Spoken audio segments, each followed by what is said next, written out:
பிள்ளைகளே, இந்த ஜெபத்தில் இருக்கிற நீங்கள் ஒருவேளை இன்னைக்கு பாடுபடலாம். நீங்கள் வெறுத்த சில காரியத்திற்காக பாடுபடலாம். நீங்கள் ஆண்டவருக்காக விட்டு கொடுத்த சில காரியங்களுக்காக நீங்க பாடுபடலாம்.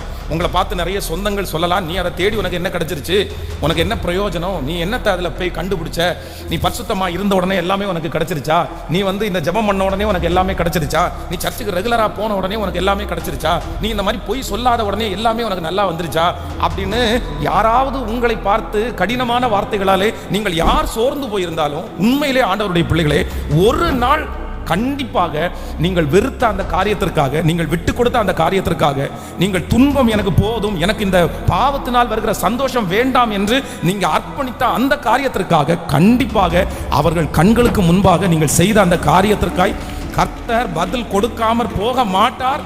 ஒன்று, கர்த்தர் பூமியிலே சரி கட்டுவார், பூமியில உங்களுக்கு கிடைக்கும்.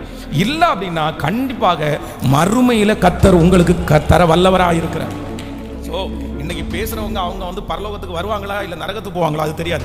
ஒருவேளை அவங்க நரகத்துக்கு போய் நீங்க பரலோகத்துக்கு போனீங்கன்னு வச்சுங்களேன், அப்போ அவங்க நரகத்திலிருந்து என்ன சொல்லுவாங்க அப்படின்னு சொன்னா, அன்னைக்கு நீ ஆண்டவருக்காக இதெல்லாம் விடும்போது நான் உன்னை கிண்டல் பண்ணேன், உனக்கு ஒண்ணுமே கிடைக்காதுன்னு சொன்னேன், எதுக்கு இப்படி பாடுபடுறேன்னு கேட்டேன். ஆனா இன்றைக்கு நான் உணர்றேன், கர்த்தர் உன்னை அன்னைக்கு நீ செஞ்சதற்கு இன்றைக்கு கர்த்தர் நினைத்திருக்கிறார் என்று சொல்லுகிற அளவிற்கு இம்மையிலையும் தருவார், கர்த்தர் மறுமையிலையும் தருவதற்கு கர்த்தர் வல்லவரா இருக்கிறார்.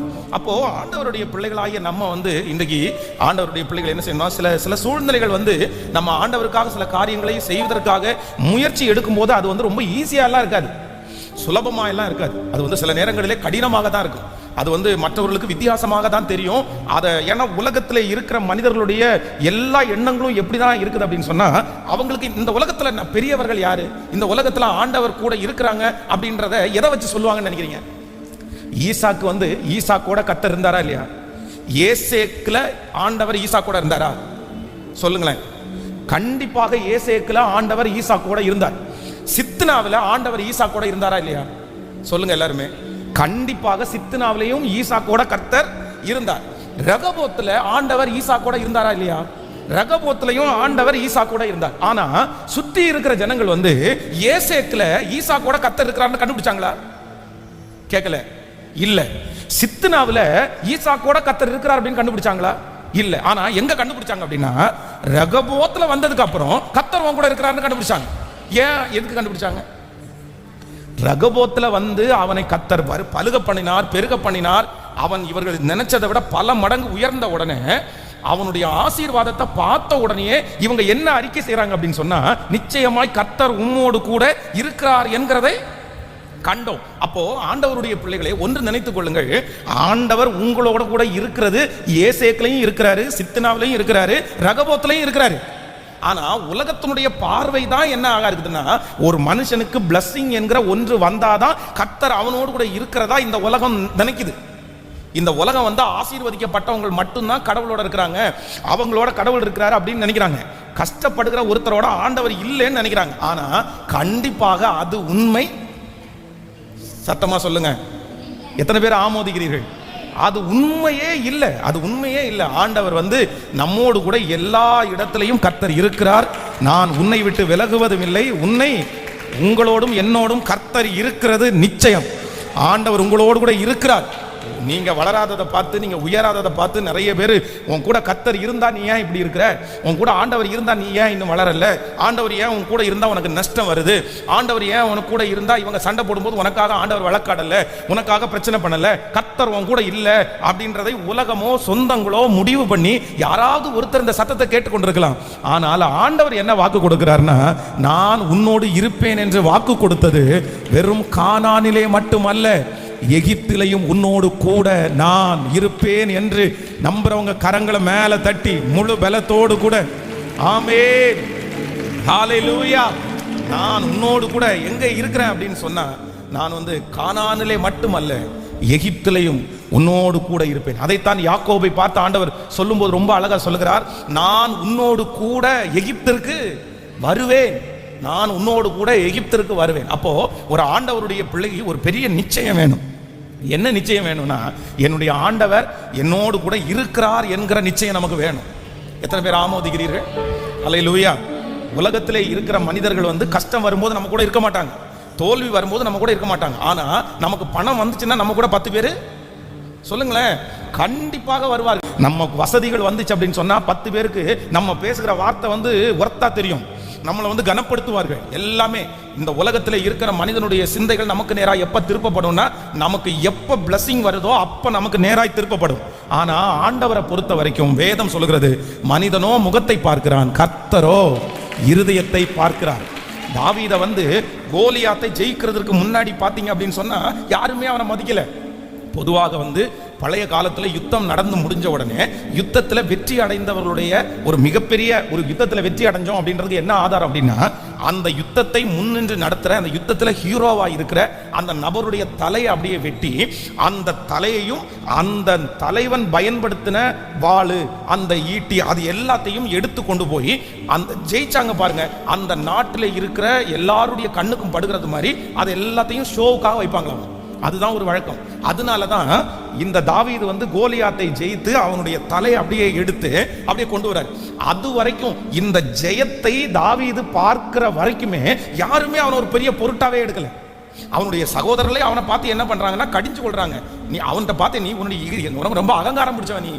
அவங்க சொல்றது என்ன அப்படின்னு சொன்னா, நீ இத்தினோண்டா இருந்துட்டு எங்க வீட்டுல கடைக்குட்டியா நீ பிறந்துட்டு நீ அகங்காரம் பிடிச்சவன் நீ அப்படின்னு அவனை திட்டுறாங்க. நீ எதுக்கு வந்தேன்? ஆனா கோலியாத்தை ஜெயிச்ச உடனே ஸ்திரீகளுக்கெல்லாம் என்ன வருது சொல்லுங்களேன்? அவ்வளவு பெரிய பாட்டு வருது. யாரை குறிச்சு? ஆண்டவரை குறிச்சு உயர்த்தி பாடுங்கடான்னா தாவீதை குறிச்சு உயர்த்தி பாடிட்டு இருக்காங்க பாருங்களேன். அது வரைக்கும் அந்த ஸ்டேடிஸ் எல்லாம் அங்கதானே இருந்தாங்க. ஐயோ சின்ன பையன் தாவீது, கர்த்தர் அவனோட இருக்கிறார் அப்படின்னு பாட வேண்டியதானே. அப்ப பாட்டு வரல. அவன் ஜெயிக்கிறதுக்கு முன்னாடி பாட்டு வரல. நீங்கள் 1 சாமுவேல் 18ஆம் அதிகாரத்தினுடைய 7வது வசனத்தில் அதை வாசிக்க முடியும். அந்த ஸ்திரீகள் ஆடி பாடுகையில் சவுல் கொண்டது 1000, தாவீது கொண்டது 10000 என்று முறையாய் பாடினார்கள். அப்போ ஜெயிக்கிறதுக்கு முன்னாடி பாத்தீங்க அப்படின்னு சொன்னா அவங்க யாருமே எந்த பாட்டுமே பாடல. ஆனா ஜெயிச்சதற்கு பிற்பாடு அத்தனை பேருக்கும் பாட்டு வருது. தாவீதை நிறைய பேர் தேட ஆரம்பிக்கிறாங்க. தாவீது அங்க எல்லாராலையும் கனப்படுத்தப்படுகிறாங்க. அங்க இருக்கிற ஒரு கூட்ட ஜனங்கள் அவனோடு போய் கூட சேர்ந்துக்கிறாங்க. நாங்க உங்களுக்கு பின்னாடி நிக்கிறோம்னு சொல்றாங்க. அப்போ அது வரைக்கும் ஆண்டவர் அவனோடு கூட தான் இருந்தாரு. இப்பவும் ஆண்டவர் அவனோடு கூட தான் இருக்கிறார். ஆனால் இந்த உலகம் பார்க்கிற பார்வை வித்தியாசமானது. நான் நம்புகிறேன் கர்த்தருடைய பிள்ளைகளே, இந்த ஜெபத்துல இந்த சத்தத்தை கேட்கிற உங்களை பார்த்து உன் கூட கர்த்தர் இருந்தா ஏன் இதெல்லாம் நடக்குது? உன் கூட கர்த்தர் இருந்திருந்தாருன்னா இது நடக்காது இல்ல. நீ லாபம் அடைஞ்சிருப்ப இல்ல, நீ வெற்றி அடைஞ்சிருப்ப இல்ல, நீ நல்லா வந்திருப்ப இல்ல, ஆண்டவர் உன் கூட இருந்தா இப்படி எல்லாம் நடக்காது அப்படின்னு யாராவது ஒருத்தர் சொல்றாங்கன்னா, நான் இவ்வளவு ஜெபம் பண்றேனே, நான் மற்றவங்கள மாதிரி இல்லையே, அப்ப என் கூட கர்த்தர் இல்லையா, எனக்கு இவ்வளவு எல்லாம் நடக்குதே அப்படின்னு யாராவது நீங்க நினைச்சீங்கன்னா இல்லவே இல்லை. ஆண்டவர் சொல்லுகிறார், உனக்கு பணம் வரும்போது உன் கூட நான் வருவேன், பணம் இல்லாத போது உன்னை விட்டு நான் போவேன் அப்படின்னு எல்லாம் கிடையாது. இதோ உலகத்தின் முடிவு பரியந்தம் சகல நாட்களிலும் நான் உன்னோடு கூட இருக்கிறேன், நான் உன்னை விட்டு நல்ல கரங்களை தட்டி நான் உன்னை விட்டு விலகுவது இல்லை, நான் உன்னை கைவிடுவதும் இல்லை. ஆனாலும் ஆண்டவருடைய பிள்ளைகள் ஒன்று நினைத்துக் கொள்ளுங்கள், ஆண்டவர் நம்மை விட்டு கண்டிப்பாக போக மாட்டார். ஆனா அதே நேரத்தில் இந்த உலகம் நம்மோடு கூட கர்த்தர் இருக்கிறத கண்டுகொள்றதற்கு கண்டிப்பாக ஒரு உயர்வை கர்த்தர் நமக்கு தர வேண்டும், ஒரு அங்கீகாரத்தை தர வேண்டும், ஒரு ஜெயத்தை நமக்கு தர வேண்டும். நம்ம அதுல சிலர் அதுலயே நம்ம திருப்தியா இருப்பாங்க அப்படின்னு சொன்னா அதுவும் ஒரு பெரிய திருப்தி தான். அது ஒரு நல்ல திருப்தி. அப்படின்னா எனக்கு கஷ்டமா இருந்தாலும் நஷ்டமா இருந்தாலும் ஆண்டவர் என் கூட இருக்காருல்ல, அது போதும் அப்படின்ற ஒரு மனநிலை சிலருக்குள்ள இருக்கும். இந்த மனநிலை உண்மையாகவே நல்ல மனநிலை. இந்த மனநிலையை நான் தப்பா சொல்லவே இல்லை. ஏன்னா போதும் என்கிற மனதுடனே கூடிய தெய்வ பக்தியே மிகுந்த ஆதாயம். நமக்கு முன்னாடி இருந்த நிறைய பரிசுத்தவான்கள் பார்த்தீங்க அப்படின்னு சொன்னா அவங்க ஜெயத்துல கர்த்தர் தாங்கூட இருக்கிறார் என்று மக்கள் தங்களை பார்த்து சொல்றத அவங்க பெரிய பொருட்டாவே எடுக்கல. அவங்க என்ன நினைச்சாங்கன்னா, என்னுடைய துன்பத்திலும் என் கர்த்தர் என் கூட இருக்கிறத நீ கண்டுபிடிக்காட்டா கூட பரவாயில்லப்பா, அதை நான் கண்டுபிடிச்சதே எனக்கு போதும்னு திருப்தியாய் வாழ்ந்தார். நமக்கு நிறைய பேருக்கு என்ன பிரச்சனை அப்படின்னு சொன்னா, நம்ம கூட கர்த்தர் இருக்கிறாரா இல்லையான்ற சந்தேகம் நமக்கு நிறைய பேருக்கு இருக்குது. ஏன் இருக்கு அப்படின்னு சொன்னா, நம்ம கைடு செய்யறதெல்லாம் ஒண்ணும் நல்லா இல்ல, இப்படி வரல அப்படி வரல அப்படின்னு சொல்லி நம்மளை ஒப்பிட்டு கர்த்தர் நம்மோட இல்லைன்னு நினைக்கிறோம். இல்ல, முதல்ல ஒரு கான்ஃபிடன்ட் என்ன வேணும் அப்படின்னா, என் தேவன் என்னோடு கூட இருக்கிறார். எல்லாரும் சொல்லுங்க, கர்த்தர் என் கூட இருக்கிறார், ஆண்டவர் என் கூட இருக்கிறார். ஆமேன். எத்தனையோ பேரோட எல்லாம் ஆண்டவர் இருக்கிறாராமா, நம்ம கூட ஆண்டவர் இருக்க மாட்டாரா? நம்ம நிறைய பேர் ஒரு தவறுமே செய்ய மாட்டாங்க, அவ்வளோ ஆண்டவரோட நேசித்து வசனத்துக்கு கீழ்ப்படிந்து ஏதாவது சின்ன மிஸ்டேக் வந்தா கூட மன்னிப்பு கேட்டு அப்படி இருப்பாங்க. ஆனா ஆசீர்வதிக்கப்படாததை பார்த்த உடனே நிறைய பேர் ஆண்டவரத்துல என்ன கேள்வி கேட்கறாங்கன்னா, என் கூட இருக்கிறீங்களா இல்லையா ஆண்டவரே, என் கூட இருக்கிறீங்களா இல்லையா ஆண்டவரே, என் கூட இருக்கிறாங்க இல்லையா? இல்ல, கர்த்தர் என் கூட கர்த்தர் இருக்கிறார். எனக்கு என்ன தீமை நடந்தாலும் கர்த்தர் என் கூட இருக்கிறார். ஆமென். கைகளை உயர்த்தி சொல்லுங்க பார்க்கலாம், கர்த்தர் என்னோடு கூட இருக்கிறார். சத்தத்தை உயர்த்தி ஆமென். நான் உன்னை விட்டு விலகுவதில்லை, நான் உன்னை என்றும் கைவிடுவதும் இல்லை. ஆமென். ஸ்தோத்திரம் ஸ்தோத்திரம். சொல்லுங்கள், முழு மனதோட சொல்லுங்கள், கர்த்தர் என் கூட இருக்கிறார், கர்த்தர் என் கூட இருக்கிறார். ஆண்டவர் கிதியோனை பார்த்து சொல்லுகிறார், பராக்கிரமசாலியே, கர்த்தர் உன்னோடு கூட இருக்கிறார். கிதியோன் என்ன பதில் சொல்றாரு? கிதியோன் என்ன பதில் சொல்றாரு? ஆண்டவரே, நீர் எங்களோடு கூட இருந்தால் இவையெல்லாம் நடப்பானேன். அப்படின்னா கிதியோன் ரொம்ப ஆண்டவரோட நடக்கிற பையன். ஆண்டவர் அத்தனை பேரை விட்டு அவரை மட்டும் தான் தேடி வந்தார். ஆண்டவரை ரொம்ப பிடிக்கும், ஆண்டவரை ரொம்ப நேசிக்கிறாரு. ஆனா கிதியோனுடைய மைண்ட் செட்டே எப்படி இருக்கு அப்படின்னு சொன்னா, ஆண்டவர் நம்மோட கூட இருந்தா யுத்தம் வராது, பிரச்சனை வராது. அவங்க எப்படி நம்மளை மேற்கொள்ளுவாங்க, அவங்களுக்கு முன்னாடி நம்ம எப்படி வெட்கப்பட்டு போவோம். ஆனா ஆண்டவர் ஃபர்ஸ்ட் கிதியோனை பார்த்து சொல்லும் போதே என்ன சொல்றாருன்னா, பராக்கிரமசாலியே, கர்த்தர் உன்னோடு கூட இருக்கிறார். அப்போ ஆண்டவர் நம்மோடு கூட இருக்கிறதுக்கும் பிளஸிங்கும் ஆசீர்வாதத்திற்கும் சம்பந்தமே கேட்கல. நிறைய பேர் பதட்டமாவே சொல்றது மாதிரி இருக்குது. பக்கத்தில் கையை பிடிச்சி சொல்லுங்க, பிளஸிங்கும் ஆசீர்வாதத்திற்கும் கர்த்தர் நம்மோடு கூட இருக்கிறதற்கும் எந்த சம்பந்தமுமே என்ன? உண்மைதானே? இல்ல. நம்ம மைண்ட் செட் என்ன அப்படின்னு சொன்னா, கர்த்தர் நம்மோடு கூட இருந்தா கண்டிப்பா நம்ம என்ன பண்ணணும்? ஆண்டவர் உங்களோடு இருக்கிறார் என்கிறதற்கு அடையாளமே என்ன அப்படின்னா பிளஸிங் தான் அப்படின்னு நினைக்கிறோம். கிடையவே கிடையாது, கிடையவே கிடையாது. நீங்க முன்னாடி உள்ள பரிசுத்தவான்கள் எல்லாம் எப்படி இருந்தாங்கன்னு நினைக்கிறீங்க? அப்படின்னா அவங்க அப்போஸ்தலனாகிய பவுல் கடைசியா சொல்லும்போது ஸ்டேட்மெண்ட் என்ன சொல்றாரு அப்படின்னா, நான் காவலில் இருந்தேன், நான் நிர்வாணியா இருந்தேன், நான் சாப்பாடு இல்லாம இருந்தேன், என்னுடைய சொந்த கையினால வேலை செஞ்சேன் நான். இந்த மாதிரி அவர் லிஸ்ட்டை பாத்தீங்கன்னா அப்படி அடிக்கிட்டே போறாரு. கப்பலினால் வந்த மோசங்கள், சுய ஜனங்களினால் வந்த மோசங்கள். இதற்கு மாறாக அவருடைய சரீரத்தில் ஒரு முள் கொடுக்கப்பட்டிருக்கிறது. யாருக்கு? பெரிய அப்போஸ்தலன். அவனுடைய உருமால் அப்படின்னா அவனுடைய தோல்ல போட்டு அந்த கச்சையை எடுத்து கொண்டு போய் கச்சிப்பை எடுத்துட்டு கொண்டு போன உடனே அது நடந்துச்சாமா, அற்புதம் நடந்துருச்சு. அவ்வளவு பெரிய ஊழியக்காரன். ஆனா அவர் என்ன சொல்றாரு அப்படின்னு சொன்னா, நான் சாப்பாட்டுக்கே வழி இல்லாம. இப்போ அந்த மனுஷனோட ஆண்டவர் இருந்தாரா இல்லையா? இப்போ உங்களை பார்த்து கேட்கிறேன், உங்களோட ஆண்டவர் இருக்கிறாரா இல்லையா? நிறைய பேருக்கு அது ஒரு சந்தேகமாகவே இருக்குது. பாஸ்டர், எனக்கு என்னமோ தெரியல, என் கூட இருக்கிறது மாதிரியே தெரியல. இன்னைக்கு நிறைய பேர் கிதியோனுடைய ஆவியோட தான் இருக்கிறோம். கர்த்தர் எங்களோடு இருந்தால் இவைகள் எல்லாம் நடப்பான். ஏன் ஆண்டவர் என் கூட இருந்தா ஏன் அவன் இப்படி எல்லாம் பேசுறான்? அதான் நியாயாதிபதிகள் 6ஆம் அதிகாரத்தினுடைய 13வது வசனத்தை வாசிப்பீர்கள். அப்பொழுது கிதியோன் அவரை நோக்கி, என் ஆண்டவரே, கர்த்தர் எங்களோடு இருந்தால் இவைகளெல்லாம் எங்களுக்கு நேரிடுவான். ஏன் கர்த்தர் எங்களை எகிப்திலிருந்து கொண்டு வரவில்லையா என்று எங்கள் பிதாக்கள் எங்களுக்கு விவரித்து சொன்ன அவருடைய அற்புதங்கள் எல்லாம் எங்கே? இப்பொழுது கர்த்தர் எங்களை கைவிட்டு மீதியானியர் கைகளில் எங்களை ஒப்பு கொடுத்தாரே என்றான். அப்போ இந்த வசனத்தின்படி கிதியோனுக்கு இருக்கிற ஒரு மிகப்பெரிய அவருடைய மனசுல என்ன இருக்கு அப்படின்னு சொன்னா, ஆண்டவரே, எங்களுக்கு பிதாக்களை நீங்க மீட்டு கொண்டு வந்தீங்கல்ல, அவங்க எல்லாம் எங்களுக்கு விவரித்து சொன்ன அற்புதங்கள் அப்படின்னா இஸ்ரவேல் ஜனங்கள் ஆண்டவர் செய்த அற்புதத்தை எப்படி செஞ்சாங்களாமா? இதுல நீங்க ஒரு சத்தியத்தை நீங்க புரிஞ்சுக்கணும், நல்லா கவனிச்சுங்க. இந்த வசனத்தை திரும்ப வாசிக்கும் போது நீங்க திரும்ப வாசிங்க. நியாயாதிபதிகள் 6ஆம் அதிகாரம் 13வது வசனம். அப்பொழுது கிதியோன் அவரை நோக்கி, என் ஆண்டவரே, கர்த்தர் எங்களோட இருந்தால் இவைகளெல்லாம் எங்களுக்கு நேரிடுவானேன். கர்த்தர் எங்களை எகிப்திலிருந்து கொண்டு வரவில்லையா என்று எங்கள் பிதாக்கள் எங்களுக்கு விவரித்து சொன்ன அவருடைய அற்புதங்கள் எல்லாம் எங்கே? கவனிங்க, எங்கள் பிதாக்கள் எங்களுக்கு விவரித்து சொன்ன அவருடைய அற்புதங்கள் எங்கே? இந்த வார்த்தையை திரும்ப திரும்ப ஒரு 3 டைம் சொல்லுங்க பார்க்கலாம். எங்கள் பிதாக்கள் எங்களுக்கு விவரித்து சொன்ன அவருடைய அற்புதங்கள் எல்லாம் எங்கே? இன்னொரு விஷயம் கூட, எங்கள் பிதாக்கள் எங்களுக்கு விவரித்து சொன்ன அவருடைய அற்புதங்கள் எங்கே? எங்கள் பிதாக்கள் எங்களுக்கு விவரித்து சொன்ன அவருடைய அற்புதங்கள். இப்போ இஸ்ரவேல் ஜனங்கள் தங்களுக்கு வருகிற பின் சந்ததியாருக்கு என்ன கொடுத்துட்டு போனாங்கன்னா, வேற எது கொடுத்தாங்களோ இல்லையோ, ஆண்டவர் செய்த அற்புதத்தை அவங்களுக்கு என்ன பண்ணாங்களாமா? என்ன செஞ்சாங்களாமா? விவரித்து சொன்னார்களாமா. இன்றைக்கு நீங்களும் நானும் என்ன பண்றோம் அப்படின்னு சொன்னா, நம்முடைய பிள்ளைகளுக்கு, நம்முடைய பின் வருகிற சன்னதிக்கு நம்ம எதை விவரித்து சொல்றோம்னு நினைக்கிறேன். நம்ம ரொம்ப எக்ஸ்பேண்ட் பண்ணி நம்ம ரொம்ப ஒரு விவரிச்சு உங்க பிள்ளைகளிடத்துல இல்ல உங்களுடைய வீட்டில் இல்ல சாட்சியை சொல்லும் போது நம்ம எதை ரொம்ப விவரிச்சு சொல்லியிருக்கிறோம்? உண்மையிலே நம்ம பட்ட கஷ்டத்தை நம்ம என்ன பண்றோம் சொல்லுங்களேன். ஐயோ நான் என்ன கஷ்டப்பட்டேன் தெரியுமா, எப்படி கஷ்டப்பட்டேன் தெரியுமா? 1942 நான் ஃபர்ஸ்ட் டைம் கோயம்புத்தூரில் காலடி எடுத்து வைக்கும்போது எனக்கு நடந்துச்சு பாருங்க ஒன்று, அப்புறம் 46, அப்புறம் 47, அப்புறம் 48, அப்புறம் 48வது மாதம் மே மாதம் 24ஆம் தேதி. இந்த மாதிரி நம்ம பட்ட எல்லா கஷ்டத்தையும் நம்ம நிறைய நேரத்தில் என்ன பண்ணுவோம்னா விவரித்து சொல்லுவோம். ஆனா முற்பிதாக்கள் தன்னுடைய அடுத்த ஜெனரேஷனுக்கு என்ன விவரிச்சு சொன்னாங்களாமா, அவர் செய்த அற்புதங்களை அவங்க என்ன பண்ணாங்களாமா. இன்றைக்கு இந்த உபவாச ஜெபத்தில் இருக்கிற ஒவ்வொரு தாயும் ஒவ்வொரு தகப்பனும் உங்களுடைய பிள்ளைகளுக்கு நீங்க ஒன்னு சொல்லி கொடுக்க மறக்காதீங்க.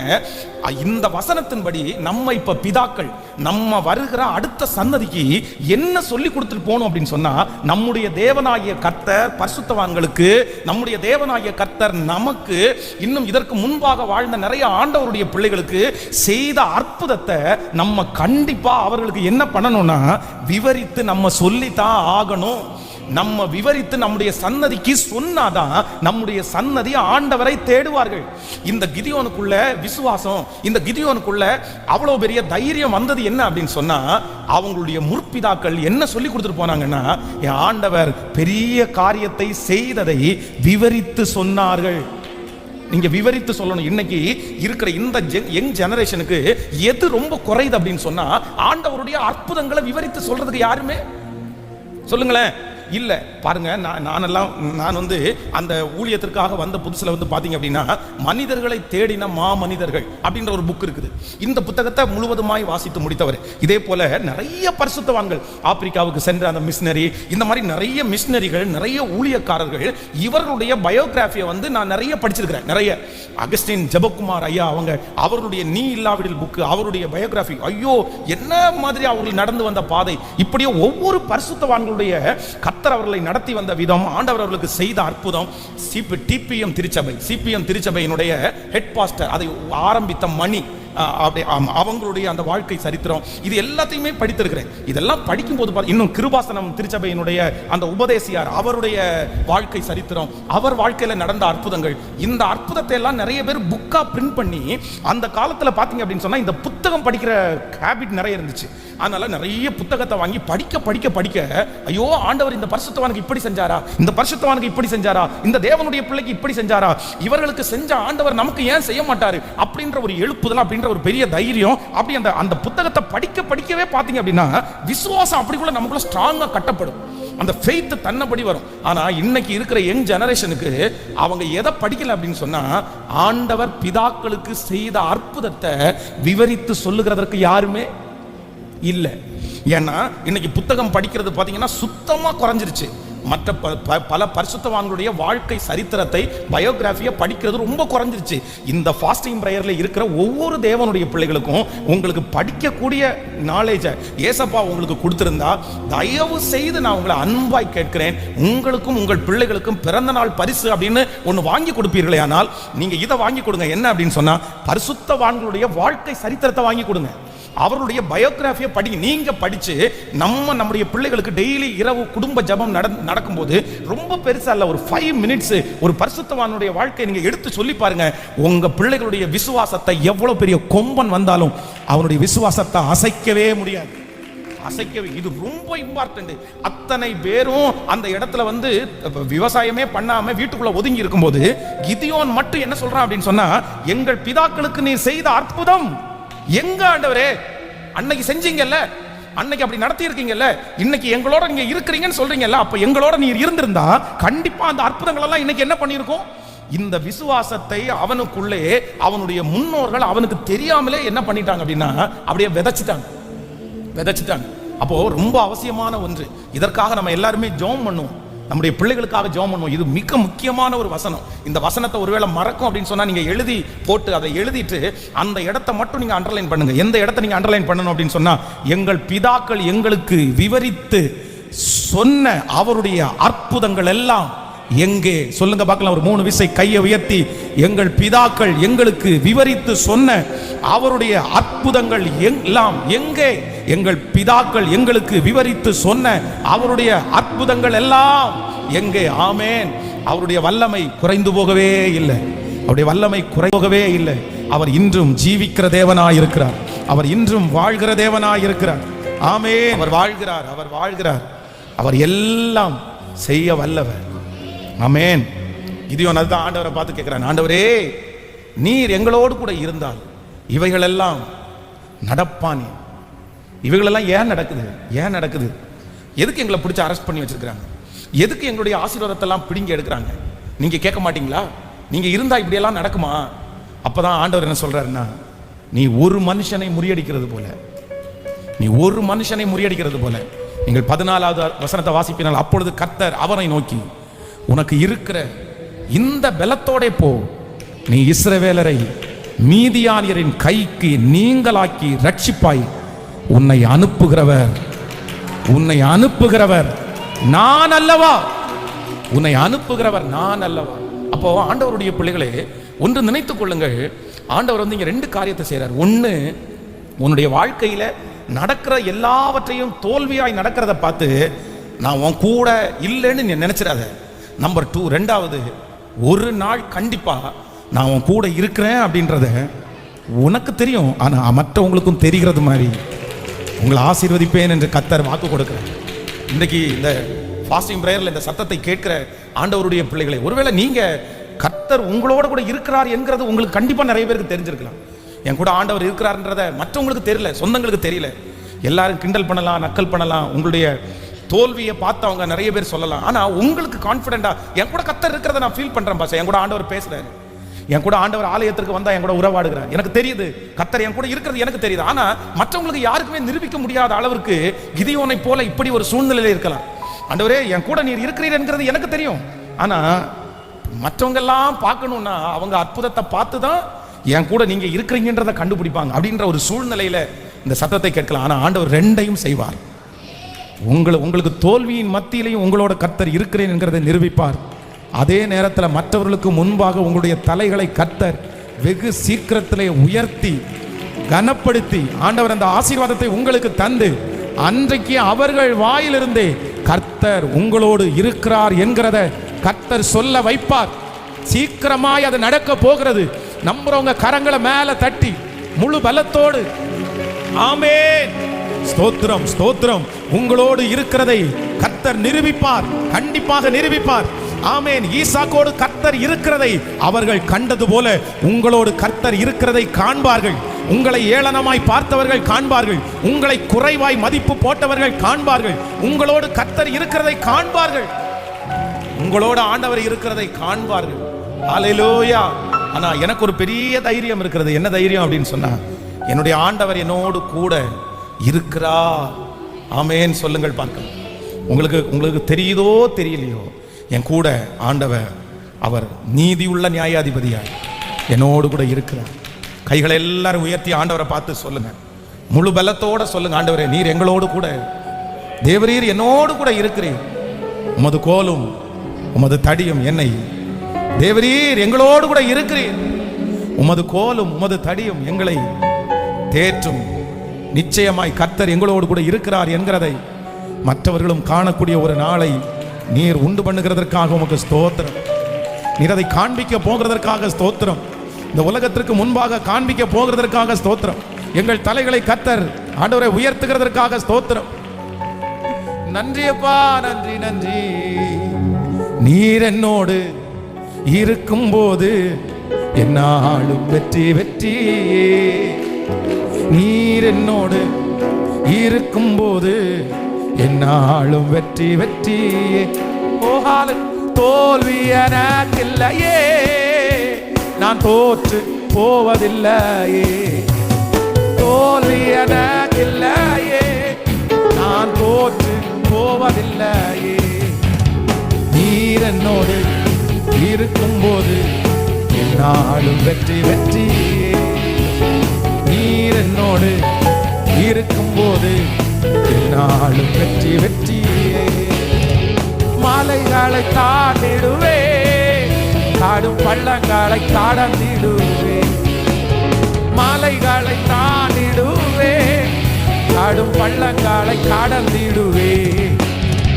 சாதிகளை முறியடிப்பே, சாத்தானை ஜெயித்திடுவே. சாதிகளை முறியடிப்பே, சாத்தானை ஜெயித்திடுவே. நீர் என்னோடு இருக்கும்போது என்னாலும் வெற்றி வெற்றி. நீர் என்னோடு இருக்கும்போது என்னாலும் சொல்லுவோம். தோல்வி எனக்கு இல்லையே, நான் தோற்று போவதில்லையே. தோல்வி எனக்கு இல்லையே, நான் தோற்று போவதில்லை. சொல்லிக்கொண்டே தோல்வி எனக்கு இல்லையே, நான் தோற்று போவதில்லையே. நான் தோற்று போவதில்லையே. ஹல்லேலூயா. கவனிங்க, ஆசீர்வாதத்தை நம்ம டிபெண்ட் பண்ணி இயேசு என் கூட இருக்கிறார், இயேசு என் கூட இல்லைன்றத நீங்க எப்பவுமே நிர்ணயிச்சவே கூடாது. யோபுவை குறித்து வேதம் சொல்லுகிறது. யோபு கூட சிநேகிதர்கள் எல்லாம் என்ன நினைக்கிறா, என்ன சொன்னாங்க அப்படின்னு சொன்னா, எப்பா ஆண்டவர் உன் கூட இருந்தா உன்னுடைய பிள்ளைங்க எப்படிப்பா செத்து போவாங்க? ஆண்டவர் உன் கூட இருந்தா உன்னுடைய வருமானங்கள் எல்லாம் ஏப்பா பிடுங்கப்படும்? நீ தப்பு பண்ண, நீ சர்வ வல்லவருக்கு விரோதமாய் தப்பு பண்ண. அப்புறம் அதே மாதிரி காலங்கள் தாண்டதற்கு பிறகு இப்ப யோபு ஆண்டவர் ஆசீர்வதித்து அவனுடைய முன்னிலைமையை காட்டில் அவனுடைய பின்னிலைமையை ஆண்டவர் ரெண்டு தனையாய் பெருக பண்ண உடனே ஆண்டவர் உன் கூட இருக்காருப்பா, ஆண்டவர் உன் கூட இருப்பாருப்பா. ஆனா யோபு மட்டும் என்ன சொன்னார் அப்படின்னு சொன்னா, நான் முன்பாக போனாலும் அவர் இல்லை, நான் பின்பாக கிரியை செய்தும் அவரை காணேன். ஆனா எனக்கு ஒரு நம்பிக்கை இருக்குது, நான் போகும் வழியை அவர் அறிவார், அவர் என்னை சோதித்த பிறகு நான் பொன்னாக விளங்குவேன். ஆமேன் சொல்லுங்கள். அப்போ ஒன்று நினைத்துக் கொள்ளுங்கள், எனக்கு இருக்கிற பிளஸிங்ஸ், எனக்கு இருக்கிற ஆசீர்வாதங்கள், நான் அனுதினம் அடைகிற வெற்றியை வைத்து ஆண்டவர் இருக்கிறார் இல்லைன்றதை டிசைட் பண்ணுகிறவர்கள் உலகம். ஆனா நீங்க மட்டும் இந்த தப்பை எப்பவுமே என்ன பண்ணக்கூடாதுன்னா சொல்லுங்க, நீங்க என்ன நினைக்கணும்னா, தேவரீர் என்னோடு கூட, சொல்லுங்க எல்லாருமே சொல்லுங்க, தேவரீர் என்னோடு கூட, என்னோடு கூட இருக்கிறீர். நான் வானத்திற்கு ஏறினாலும் நீர் அங்கே இருக்கிறீர், நான் பாதாளத்தில் படுத்தாலும் நீர் அங்கும் இருக்கிறீர், நான் எங்கு போனாலும் என்னை சுற்றி கர்த்தர் எனக்கு நிழலாய் இருக்கிறார். எத்தனை பேர் ஆமோதிக்கிறீர்கள்? இந்த ஃபாஸ்டிங் பிரேயர் முடிச்சுட்டு நீங்க போகும்போது நீங்க எப்படி போகணும் அப்படின்னு சொன்னா, என் கூட கர்த்தர் இருக்கிறார், என் கூட கர்த்தர் இருக்கிறார். இந்த நம்பிக்கை மட்டும் உங்களுக்குள்ள இருந்தா போதுமானது. மற்றதை குறித்து நீங்கள் எவ்வளவுமே கொஞ்சம் கூட நீங்க கவலைப்பட வேண்டியதே இல்லை. தேவரீர் என் கூட இருக்கிறீர், அது அவ்வளவுதான். அது நிறைய பேருக்கு இந்த டவுட் இருந்துட்டே இருக்குது, நிறைய பேருக்கு இதுல தடுமாறிட்டே இருக்கிறாங்க. சில ஆசீர்வாதங்கள் தங்களை விட்டு போகும்போது உடனே என்ன நினைக்கிறாங்கன்னா, ஆண்டவரே போனது மாதிரி நினைக்கிறாங்க, ஆண்டவரே போனது மாதிரி நினைக்கிறாங்க. எப்படி இது? அப்படியெல்லாம் இல்லை. நம்முடைய பணம் நம்மளை விட்டு போன உடனே ஆண்டவரே நம்மளை விட்டு போனது மாதிரிலாம் நினைக்கக்கூடாது. ஆமீன் சொல்லுங்கள். இல்லை, நம்முடைய பெருமை, நமக்கு இருந்த உயர்வுகள் இதெல்லாம் நம்மளை விட்டு போன உடனே அவ்வளோதான், ஆண்டவரே இவனை விட்டு போயிட்டாரு. இது யாரு சொல்றான்னா உலகம். ஆனால் ஆண்டவருடைய பிள்ளைகள் இதில் நீங்கள் ரொம்ப தெளிவாக இருக்கணும். இது வரும், என்ன வரமாட்டேங்குது நிறைய பேருக்கு வாயிலே. ஆசீர்வாதங்கள் வரும், புகழ்ச்சி வரும், மேன்மைகள் வரும். ஆனால் இயேசு மட்டும் அவர் வருவார், கண்டிப்பாக நம்ம விட்டு போகவே மாட்டார். நம்முடைய உலகத்தின் முடிவு பரியந்தம் சகல நாட்களிலும் நான் உங்களோடு கூட இருக்கிறேன். ஆமென். அதனால இந்த மென்டாலிட்டி அப்படின்னா இந்த கிதியோனுக்கு இப்ப இருக்கு பாருங்களேன். இந்த மாதிரி ஒரு சூழ்நிலை இல்லைன்னா ஈசாக்கை பகைத்த வெறுத்த அந்த கேராரூர் மேய்ப்பிடத்துல இருக்கு பாருங்களேன். இந்த மைண்ட் செட் உங்களுக்கு கூட இருந்துச்சு அப்படின்னு சொன்னா கண்டிப்பாக இந்த உலக வாழ்க்கை நமக்கு நிறைய பேருக்கு என்னவா இருக்கும்னா ரொம்ப கடினமா தான் இருக்கும், ரொம்ப கடினமா இருக்கும். இதை வாழவே முடியாது, நீ ஆண்டவரோடே வாழ முடியாது. இதை நம்ம ரொம்ப அண்டர்ஸ்டாண்ட் பண்ணிக்கணும். என்னுடைய பிளஸிங்ஸை வச்சு என்னுடைய ஆண்டவர் கண்டிப்பாக, என்னுடைய உயர்வுகளை வைத்து என்னுடைய ஆண்டவர் இல்லை. அவருக்கு தேவை என்னுடைய ஆசீர்வாதம் இல்லை, அவருக்கு தேவை என்னை பரிசுத்தப்படுத்துவதுதான். அதான் நீங்க ஆபகுக்கு 3ஆம் அதிகாரத்தினுடைய 17வது வசனத்தை வாசிப்பீர்களே ஆனால் ரொம்ப அழகா சொல்லப்படுகிறது. அத்தி மரம் துளிர் விடாமல் போனாலும் திராட்சை செடிகளில் பழம் உண்டாகாமற் போனாலும், ஒலிவ மரத்தின் பலன் அற்று போனாலும், வயல்களிலே தானியத்தை விளைவிக்காமற் போனாலும், கிடையில் ஆட்டு மந்தைகள் முதலற்று போனாலும், தொழுவத்திலே மாடுகள் இன்றி போனாலும், நான் கர்த்தருக்குள் மகிழ்ச்சியாய் இருப்பேன், என் தேவனுக்குள். சொல்லுங்க ஆமென். படிக்கலாமா அந்த 17வது வசனத்தை திரும்ப 3ஆம் அதிகாரம் எல்லாரும் சேர்ந்து சொல்லுங்கள். அத்தி மரம் விடாமல் போனாலும், இந்த பாட்டு, திராட்சை செடிகளில் பழம் உண்டாகாமற் போனாலும், ஒலிவ மரத்தின் பலன் அற்று போனாலும், வயல்களிலே தானியம் விளைவியாமற் போனாலும், கிடையில் ஆட்டு மந்தைகள் முதலற்று போனாலும், தொழுவத்திலே மாடுகள் இல்லாமற் போனாலும், நான் கர்த்தருக்குள் மகிழ்ச்சியா இருப்பேன், என் ரட்சிப்பின் தேவனுக்குள் நான் களி கூறுவேன். ஆமென் சொல்லுங்க. அப்போ என்னுடைய சந்தோஷத்தை யாராலும் எடுத்துக்கொள்ள முடியாது. காரணம் என்ன அப்படின்னு சொன்னா, தேவரீர் என்னோடு கூட, தேவரீர் என்னோடு கூட இருக்கிறீர். ரொம்ப அழகான பாட்டு, நம்ம அடிக்கடி பாடுவோம். அத்திமரம் துளிர் விடாமல் போனாலும், திராட்சை செடி பலன் கொடாமல் போனாலும், நான் கர்த்தருக்குள் மகிழ்ச்சியா இருப்பேன், என் தேவனுக்குள் களி கூறுவேன், நான் கர்த்தருக்குள் மகிழ்ச்சியா இருப்பேன், என் தேவன்.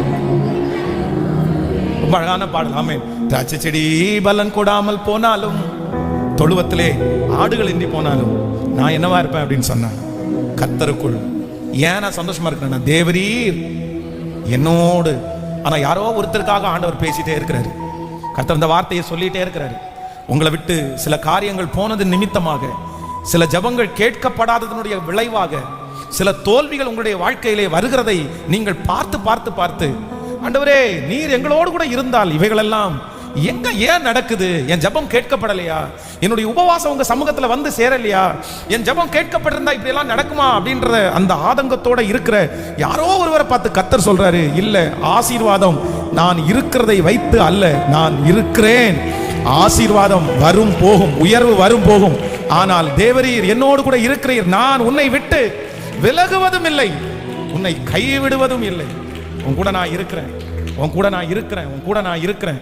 கர்த்தரிடத்துல நீங்களும் அந்த மாதிரி ஒரு சூழ்நிலையில இருக்கிறவங்க, நீங்க என்ன சொல்லணும்னா, இது போதும்பா எனக்கு. சொல்லுங்க பார்க்கலாம், இது போதும்பா எனக்கு, இது போதும்பா எனக்கு. அதுல எல்லாம் திருப்தி கிடையாது, ஆனா இயேசு என் கூட இருக்கிறது எனக்கு பெரிய திருப்தி. ஒரு 10 டைம் கைகளை உயர்த்தி சொல்லுவோம், தேவரீர் என்னோடு கூட இருக்கிறீர். சொல்லுவோம், தேவரீர், தேவரீர் என்னோடு கூட இருக்கிறீர், தேவரீர் என்னோடு கூட இருக்கிறீர், தேவரீர் என்னோடு கூட இருக்கிறீர், தேவரீர் என்னோடு கூட இருக்கிறீர், தேவரீர் என்னோடு கூட இருக்கிறீர். ஹல்லேலூயா. இந்த உலகத்திலே ஆண்டவர் நமக்கு கொடுத்த, ஆண்டவர் நமக்கு தந்திருக்கிற எதையும் எப்பொழுதும் எடுப்பதற்கு அவருக்கு என்ன இருக்கு அப்படின்னு சொன்னா, கண்டிப்பாக உரிமை உண்டு. எதை எப்ப எடுக்கணும் அப்படின்றது அவருக்கு தெரியும். சில நேரத்தில் அவர் எடுக்கிறவர், சில நேரத்தில் அவர் கொடுக்கிறவர். அவர் நமக்கு எடுத்தாலும் நன்மைக்கு தான், அவர் நமக்கு கொடுத்தாலும் நன்மைக்கு. ஆனா உலகம் வந்து எடுக்கும்போது நம்மளை அப்படி பார்க்காது. சில வீடுகளில் பார்த்தீங்க அப்படின்னு சொன்னா சில மரணங்கள் வருது பாருங்களேன். ரொம்ப நெருக்கமானவங்க, நல்லா ஜெபம் பண்ணிட்டு இருக்கிறவங்க, நல்லா ஆண்டவரோட நடக்கிற குடும்பத்தில் ஒரு இழப்புன்னு ஒன்று வரும்போது சிலரால் தாங்கிக்கவே முடியாது. ஒரு பாஸ்டருடைய மனைவி கடந்த நாட்களிலே, அந்த பாஸ்டரும் அவர்களும் கல்யாண நாள் அன்றைக்கு, கல்யாண நாள், திருமண நாள் அன்றைக்கு தான் திருமண நாள். அந்த 2 நாளும் அவங்க வந்து தன்னுடைய மகள் வந்து கேட்குறாங்க, நானும் வரட்டுமா அப்படின்னு. இல்லை, வேண்டாம் வேண்டாம், நாங்கள் 2 பேரும் போகிறோம் அப்படின்னு சொல்லி அவங்க 2 பேரும் போகிறாங்க. போகிற இடத்துல பார்த்தீங்க அப்படின்னா ஒரு பெரிய விபத்து. அந்த விபத்தில் கரெக்டாக அந்த பாஸ்டர்மா இருந்த இடத்துல வண்டி வந்து அப்படியே அடித்து, அப்படியே அவங்க அந்த இடத்துல அப்படியே இறந்து அவருடைய கையில் அப்படியே சாஞ்சிறாங்க. ஆனால் அன்னைக்கு வந்து காலையில் உங்களோட கொஞ்சம் தனியாக நான் பேசணும் அப்படின்னு சொல்லியிருக்காங்க. சரி வா பேசலை அப்படின்னு சொல்லி ஒன்று கூட்டிகிட்டு போனேன். இல்லை, என்னமோ உங்களுக்கு இது வரைக்கும் நான் திருப்தியாக ஒரு உண்மையான மனைவியாக இருந்தேன் அப்படின்னு நான் நினைக்கிறேன், உண்மைதானே அப்படின்னு. ஆமாம், உங்கள்கிட்ட நான் ஒரு குறையும் கண்டுபிடிக்கலையே அப்படின்னு. சரி சரி, அது போதும் எனக்கு, உங்களுக்கு முன்னாடி உங்களோட நான் திருப்தியாக, உங்களுக்கு உண்மையாக திருப்தியாக இருந்தேன் அப்படின்றத நான் வந்து நம்புகிறேன், சந்தோஷப்படுறேன். ஒரு 2-3 இன்சிடென்ட், அது எல்லாத்துலேயும் அவங்க தொடர்ந்து வந்து இந்த மாதிரி நான் உங்களை விட்டு பிரிவேன், உங்களை விட்டு போவேன் அப்படின்னு சொல்லிட்டே வந்திருக்கிறாங்க. அப்புறம் பார்த்தீங்கன்னா அன்றைக்கி ஆக்சிடென்ட் ஆகி அவர்கள் மறித்து அந்த பாடியை எடுத்துகிட்டு வரும்போது எத்தனை பேச்சு, எத்தனை வார்த்தை. எப்படி என்ன ஊழியம் செஞ்சுட்டு இருக்கும்போது ஆண்டவர் பார்க்கலையா? ஆண்டவருக்கு தெரியாதா? எப்படி ஆக்சிடென்ட்ல இறந்தாங்க? கர்த்தர் காப்பாற்ற வேண்டியதானே? என்னென்னமோ வார்த்தை. ஆனா இந்த ஊழியக்காரருடைய மனசு மட்டும் என்ன பண்ணலைன்னா அப்படியே கொஞ்சம் கூட சணலமடையவே இல்லை. ஏன் அப்படின்னா அவங்க மரிக்கிறதுக்கு முன்பாகவே பல விசை வந்து எதுக்கு இதெல்லாம் பேசிட்டு இருக்கிற ஒரு 2 பேரும் சேர்ந்து அந்த திருமண நாளைக்கு ஒரு 2 நாளைக்கு முன்னாடி வீடு ஒன்று எக்ஸிபிஷன் போட்டுருந்தாங்க, ஒரு வீடு வாங்குறதுக்கு. சரி இது வீடு வாங்கலாம் அப்படின்னு சொல்லிட்டு போய் பார்த்தா அந்த சாம்பிளுக்காக ஒரு வீடு கட்டிப்பாங்கல்ல முன்னாடி, இந்த வீட்டு மாதிரி தான் கட்டித்தர போறோன்னு. அந்த வீடு ரொம்ப அழகா இருந்த உடனே இந்த பாஸ்டர்மா என்ன கேட்டிருக்காங்கன்னா, என்ன ஏன்பா இந்த வீடே இவ்வளோ அழகா இருக்கு அப்படின்னு சொன்னா, பரலோகத்தினுடைய வீடு எவ்வளோ ரொம்ப அழகா இருக்கும்ல, நம்ம அந்த வீட்டுக்கு தான் போகணும்னு நினைக்கிறேன் அப்படின்னு. இந்த மாதிரி நிறைய இன்சிடென்ட் அவங்க வாயின் மூலமாகவே நான் வந்து இந்த உலகத்தில் என்னுடைய ஓட்டம் முடிஞ்சிருச்சு, என்னுடைய ஊழியம் முடிஞ்சிருச்சு. ஆனால் அந்த அடக்க ஆராதனைக்கு வந்திருக்கிற நிறைய பேருக்கு ஒரு கேள்விக்குறி. நிறைய ரட்சிக்கப்படாதவங்களாம் என்னென்னமோ திட்டுறாங்க. ஆனால் இந்த ஊழியக்காரர் மட்டும் அவருடைய மனதில் என்ன நினைக்கிறார் அப்படின்னு சொன்னா, தேவரீர் என்னோடு கூட இருக்கிறீர். எனக்கு தெரியும் என் மனைவி இந்த ஆக்சிடென்ட்ல இறந்தாங்க அப்படின்றதுக்காக ஆண்டவர் என்னை கைவிட்டாரு, ஆண்டவர் என் கூட இல்லை, ஆண்டவர் என்னை வெறுத்துட்டாரு, நான் தப்பு பண்ணிட்டேன், இல்லைன்னா இவங்க சொல்றது மாதிரிலாம் எதுவுமே கிடையாது. என் கூட ஆண்டவர் இருக்கிறாரு. இந்த காரியம் அவருடைய அனுமதியோடு தான் நடந்திருக்கிறது. அவர் எடுத்துட்டு போகிறத உரிமை பாராட்ட வேண்டிய அவசியம் எனக்கு. ஆண்டவருடைய பிள்ளைகளை, யாருக்கு என்ன ஒப்பீனியன் வேணாலும் இருக்கட்டும் பிரதர் சிஸ்டர், யாருக்கு என்ன ஒப்பீனியன் வேணாலும் இருக்கட்டும், அம்மா யார் என்ன வேணாலும் பேசட்டுமே, என்ன வேணாலும் பேசட்டும், உங்களுக்கு நடக்கிறத குறித்து வாய்க்கு வந்தபடியெல்லாம் பேசட்டுமே வாய்க்கு. ஆனால் நான் என்ன சொல்றேன் அப்படின்னு சொன்னா, இன்றைக்கு கர்த்தர் உங்களுக்கு பேசுகிறார். அவங்க வாயில பேசுகிறதை குறித்து நீங்க வருத்தப்பட வேண்டாம். உங்களுக்கு ஒரு பெரிய நம்பிக்கை வேணும், உங்களுக்கு ஒரு பெரிய கான்ஃபிடென்ட் வேணும். ஊர்ல இருக்கிற அத்தனை பேர் அத்தனை விதமா பேசினாலும் உங்க இருதயத்தின் ஆழத்துல இருந்து ஒண்ணு மட்டும்தான் வரணும். இந்த ஆசீர்வாதத்தை வச்சு நீர் என் கூட இருக்கிறீர் இல்லைன்றதை கண்டிப்பாக நான் கணிக்க மாட்டேன். நீர் என் கூட தான் இருக்கிறீர், தேவரீர் என்னோடு கூட இருக்கிறீர், தேவரீர் என்னோடு கூட இருக்கிறீர், தேவரீர் என்னோடு கூட இருக்கிறீர். அதைத்தான் ரோமரின் புஸ்தகம் 8ஆம் அதிகாரத்தினுடைய 36வது வசனத்தை வாசிக்கும் போது, கிறிஸ்துவின் அன்பை விட்டு நம்மை பிரிப்பவன் யார்? உபத்திரவமோ, வியாகுலமோ, துன்பமோ, பசியோ, நிர்வாணமோ, நாசமோசமோ, பட்டயமோ, இவைகள் எல்லாவற்றிலையும் நாம் நம்மில் அன்பு கூறுகிறவர்களாலே முற்றிலும் ஜெயம் கொள்ளுகிறவர்களா இருக்கிறோமே. கிறிஸ்துவின் அன்பை விட்டு என்னை பிரிக்க மாட்டாது என்று நான் நிச்சயித்திருக்கிறேன். ஹல்லேலூயா. விசுவாசிக்கிறோமா நம்ம? ஹல்லேலூயா. கைகளை உயர்த்தி அப்பாவை பார்த்து, தேவரீர் என்னோடு கூட இருக்கிறீர். நிறைய காயப்பட்ட உள்ளத்தை கத்த தேற்றி கொண்டே இருக்கிறார். ஆண்டவர் உங்களுடைய முதுக தட்டி கத்துற அந்த வார்த்தையை சொல்கிறார், இல்ல மகனே நான் உன் கூட தான் இருக்கிறேன், இல்ல மகளே நான் உன் கூட தான் இருக்கிறேன். பெத்த அம்மாவே என்ன பார்த்து சொல்றாங்க, உன் கூட கடவுளே இல்ல, உன் கூட கடவுளே இல்ல. கணவனார் என்ன பார்த்து சொல்றாரு, உன் கூட கடவுள் இருக்கிற. மூஞ்சியை பாரு, அந்த மூஞ்சி பே அரைஞ்சது மாதிரி இருக்குது, அந்த மூஞ்சில ஒரு வெளிச்சமே இல்ல. உன் கூட கடவுள் இருந்தா உன் முகம் இப்படியாடா இருக்கும் அப்படின்னு எல்லாம் சொல்லலாம். வெளி தோற்றத்தை பார்த்து சுற்றி இருக்கிற சொந்தங்களும் நண்பர்களும் ஆண்டவர் உன் கூட இருக்கிறார் இல்லைன்றதை அப்படியே டிசைட் பண்ணலாம். கடந்த நாட்களிலே வந்த தோல்வியை பார்த்தவங்க அப்படிதான் சொன்னாங்க, உன் கூட கடவுள் இல்லவே இல்லை. என் கூட பாத்தியா கடவுள் இருக்காரு, அதனால தான் நான் நல்லா இருக்கிறேன். என் கூட பாத்தியா கடவுள் இருக்காரு, அதனால தான் நான் இந்த ஆசீர்வாதத்தை வாங்கினேன். உன் கூட கடவுளே இல்லை, ஆண்டவரே உன் கூட இல்லை.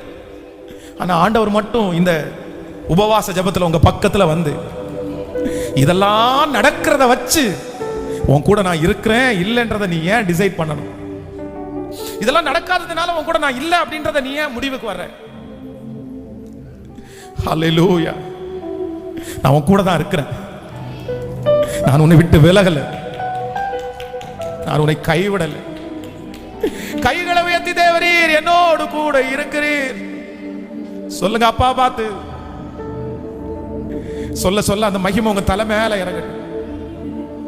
நன்றி அப்பா.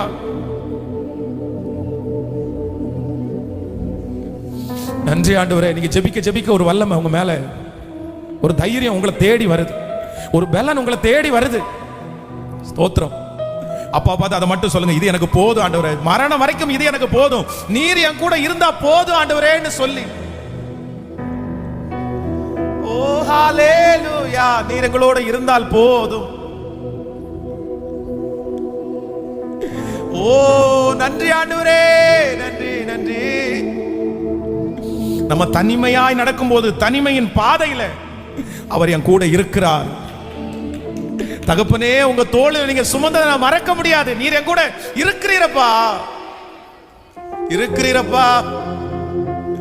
ஓ நன்றி நன்றி நன்றி நன்றி நன்றி. ஓ நன்றி நன்றி நன்றி நன்றி அப்பா, நன்றி அப்பா, நன்றி. தேவரீர் என் கூட இருக்கிறீர். ஓ நன்றி நன்றி நன்றி. தனிமையின் பாதையில் தகப்பனே உம் தோழி சுமந்ததை நான் மறப்பேனோ, சுமந்ததை நான் மறப்பேனோ. தனிமையின் பாதையில் தகப்பனே உம் தோழி சுமந்ததை நான் மறப்பேனோ, சுமந்ததை நான் மறப்பேன். எத்தனை அன்பு என்மேல், எத்தனை பாசம் என்மேல், எத்தனை அன்பு என்மேல், எத்தனை பாசம் என்மேல். இதற்கீடு என்ன தருவேனா, இதற்கீடு என்ன தருவேனா. ஆமென், ஹல்லேலூயா. நன்றி அப்பா, ஆமென். கவனிங்க, வேதத்திலே ஆண்டவராகிய இயேசு கிறிஸ்துவுக்கு முன் அடையாளமாய் வந்தவர் யார்? அதான் எல்லாருமே அவர் தான் இயேசு கிறிஸ்துன்னு நினைச்சாங்க. ஆனா யோவான் என்ன சொல்றார் அப்படின்னு சொன்னா, எனக்கு பின் ஒருத்தர் வருகிறார், அவருடைய பாதரட்சியின் வாரையாகிலும் அவிழ்க்கிறதற்கு நான் பாத்திரன். ஆனா இந்த குழந்தையினுடைய பிறப்பை நீங்க பார்த்துட்டீங்க அப்படின்னு சொன்னா, சகரியான்ற ஒரு தேவ மனுஷன், யாருக்குமே வாய்ப்பு கிடைக்காது, அவர் ஒரு வாய்ப்பு கிடைக்குது. தேவாலயத்துக்குள்ள போறாரு. போகும்போது ஆண்டவர் பேசுறாரு, உன்னுடைய ஜெபம் கேட்கப்பட்டதுன்றாரு. எப்ப ஜெபம் பண்ணது? லாங் அகோயஸ். அப்படின்னா அந்த ஜெபத்தை பண்ணி அவர் மறந்தே போயாச்சு. இனி அந்த ஜெபம் நடக்காதுன்ற ஒரு முடிவுக்கே வந்துட்டாருன்னு வச்சுங்களேன். அந்த ஜெபம் நடக்கலைன்னா கூட பரிசுத்தத்தை குறைக்கல, அந்த ஜெபம் நடக்கலைன்னா கூட ஆண்டவருக்கு உண்மையா வாழ்றதை குறைக்கவே இல்லை. இதுதான் ஆண்டவருடைய பிள்ளை. சகரியாவினுடைய வாழ்க்கை வந்து நமக்கு எல்லாருக்குமே ஒரு பெரிய பாடம். பாருங்க, ஆண்டவர் ஆசரிப்பு கூடாரத்துல சகரியாவை பார்த்து என்ன சொல்றாரு அப்படின்னு சொன்னா, உன்னுடைய ஜெபம் கேட்கப்பட்டது. எப்போ? ஒரு நாளைக்கு முன்னாடியா, இல்ல ஒரு மாசத்துக்கு முன்னாடியா, இல்ல போன 21 days ஃபாஸ்டிங் பிரேயர் இருக்கா? இல்ல, அந்த ஜெபம் பண்ணி இருக்கும் ஒரு 50 வருஷம், ஒரு 50-40 வருஷத்துக்கு முன்னாடி ஜெபம் பண்ண ஜெபம் நடக்காதுன்னு முடிவுக்கு வந்து வயசாகி அந்த ஜெபத்தையே மறந்தாலும் அது முக்கியமான ஜெபம். தன்னுடைய வாழ்க்கையிலே ஒரு பிள்ளை வேணும்ன்றது ஒரு பெரிய ஜெபம். நீங்க லூக்கா எழுதின சுவிசேஷம் 1ஆம் அதிகாரத்தினுடைய 13வது வசனத்தை வாசிப்பீர்களேயானால், தூதன் அவனை நோக்கி, சகரியாவே பயப்படாதே, உன் வேண்டுதல் கேட்கப்பட்டது, உன் மனைவியாகிய எலிசபெத் உனக்கு ஒரு குமாரனை பெறுவாள், அவளுக்கு யோவான் என்று பேரிடுவாயாக. சோ அவ்வளவு நாளைக்கு முன்னாடி நடந்த அந்த ஜெபம் இப்போ கேட்கப்படுது. அந்த ஜெபம் மறந்ததுக்கு பிற்பாடும் தன்னுடைய பரிசுத்த வாழ்க்கைய, தன்னுடைய உண்மையை, ஏன்னா ஆசரிப்பு கூடாரத்துக்குள்ள போறவங்க பரிசுத்தம் இல்லாமல் போனா அவங்களால வெளியே வர முடியாது.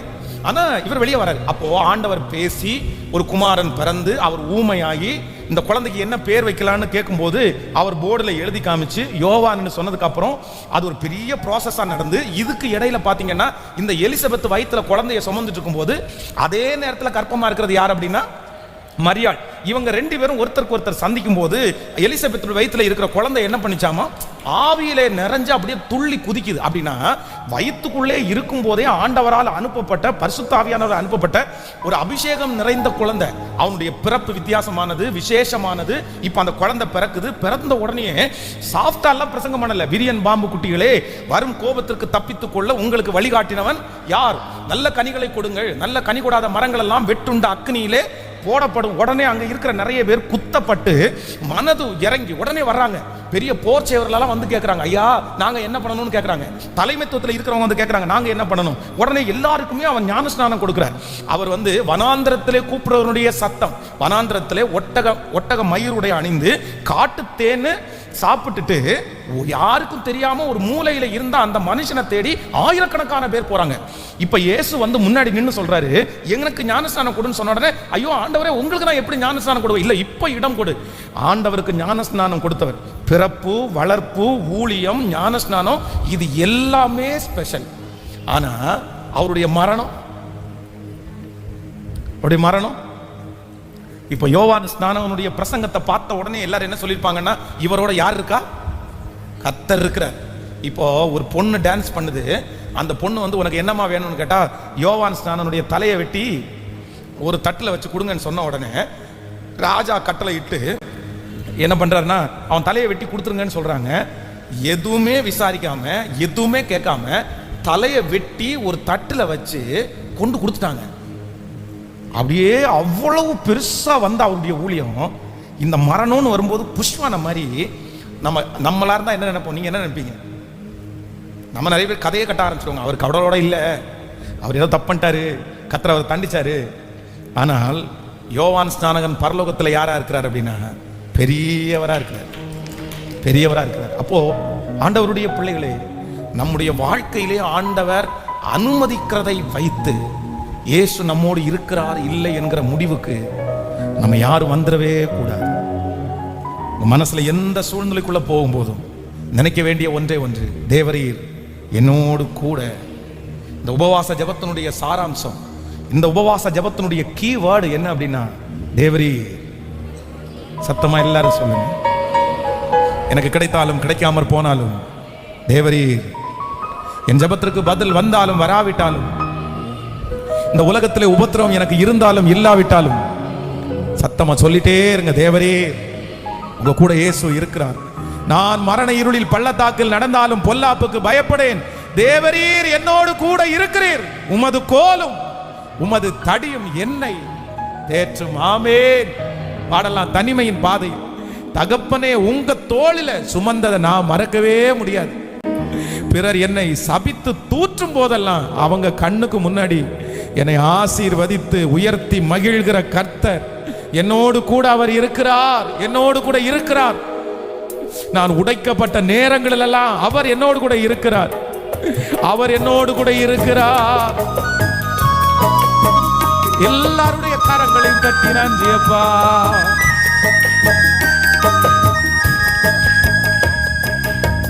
தனிமையின் பாதையில் தகப்பனே உம் தோளி சுமந்ததை நான் மறப்பேனோ, சுமந்ததை நான் மறப்பேனோ. தனிமையின் பாதையில் தகப்பனே உம் தோளி சுமந்ததை நான் மறப்பேனோ, சுமந்ததை நான் மறப்பேனோ. எத்தனை அன்பு என்பேன், எத்தனை பாசம் என்பேன், எத்தனை அன்பு என்பேன், எத்தனை பாசம் என்பேன். இதற்கீடு என்ன தருவேனா, இதற்கீடு என்ன தருவேனா, இதற்கீடு என்ன தருவேனா, இதற்கீடு என்ன தருவேனா. சோர்ந்து போன நேரங்கள் எல்லாம் மார்போடு அணைத்துக் கொண்டீரே, சோர்ந்து போன நேரத்தில் எல்லாம் மார்போடு அணைத்துக் கொண்டீரே. தண்ணீரை கணக்கில் வைத்தீரே, ஆறுதல் எனக்கு தந்தீரே. கண்ணீரை கணக்கில் வைத்தீரே, ஆறுதல் எனக்கு தந்தீரே. இப்ப கைய மேல எத்தனை அன்பு என்பேன், எத்தனை பாசம் என்பேன், எத்தனை அன்பு என்பேன், எத்தனை பாசம் என்பேன். இதற்கீடு என்ன தருவேனா, இதற்கீடு என்ன தருவேனா, இதற்கீடு என்ன தருவேனா, இதற்கீடு என்ன தருவேனா. சொல்லோ. உடைக்கப்பட்ட நேரங்கள் எல்லாம் அடைக்கலம் எனக்கு தந்தீரே, உடைக்கப்பட்ட நேரங்கள் எல்லாம் அடைக்கலம் எனக்கு தந்தீரே. தடுமாறும் வேளையில் எல்லாம் தகப்பனை போல் சுமந்து சென்றீரே. தடுமாறும் வேளையில் எல்லாம் போல் சுமந்து சென்றீரே. இப்ப கைகளை மேல, எத்தனை அன்பு என் மேல், எத்தனை பாசம் என் மேல், எத்தனை அன்பு என் மேல், எத்தனை பாசம் என் மேல்.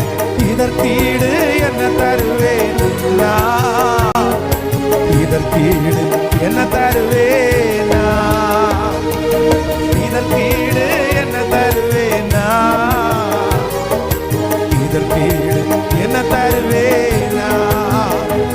பலர் சபித்து என்னை தூற்றும் போதெல்லாம் என்னை ஆசீர்வதி உயர்த்தி மகிழ்ந்தீரே. பலர் சபித்து என்னை தூற்றும் போதெல்லாம் என்னை ஆசீர்வதி உயர்த்தி மகிழ்ந்தீரே. உங்க உள்ளத்துக்குள் என்னை வரைந்தீரே. இதற்கீடு என்ன தருவேனா, உங்க உள்ளத்துக்குள் என்னை வரைந்தீரே. இதற்கீடு என்ன தருவேன்.